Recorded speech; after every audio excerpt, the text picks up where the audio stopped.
हे गाईज, आज आपण बनवूया चिवडा पातळ पोह्याचा।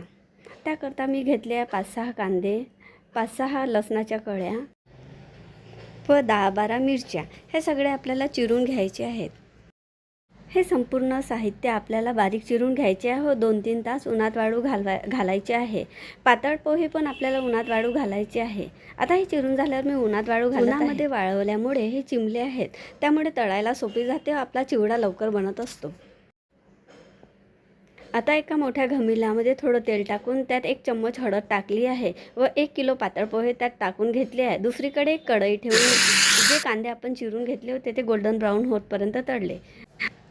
कांदे गोल्डन ब्राऊन झाल्यानंतर हे कांदे आपल्याला मोठ्या कढईमध्ये टाकायचे आहेत, ज्यामध्ये आपण पातळ पोहे टाकले आहेत। त्या कढईची गॅस आपल्याला स्लो ठेवायची आहे।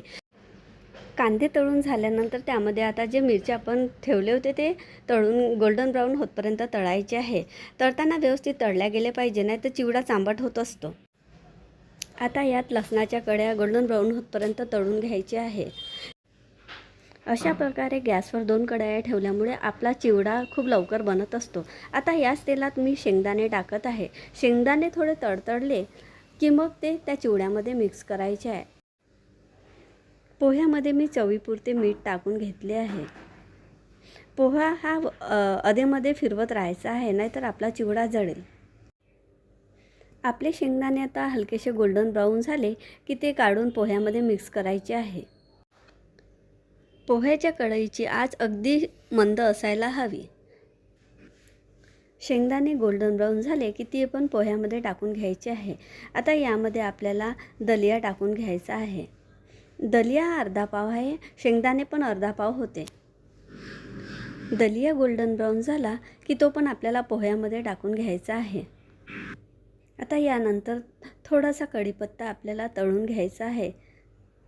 अशा प्रकारे हा कढीपत्ता तळून झाला आहे। आता आपल्याला गॅस बंद करून या तेलामध्ये 2 चम्मच धने, 1 चम्मच हळद, 2 चम्मच तिखट टाकून घ्यायचे आहे। हे मिश्रण आपण जो चिवडा तयार केला त्यामध्ये टाकून घ्यायचे आहे। आता हा चिवडा आपल्याला व्यवस्थित परतून घ्यायचा आहे।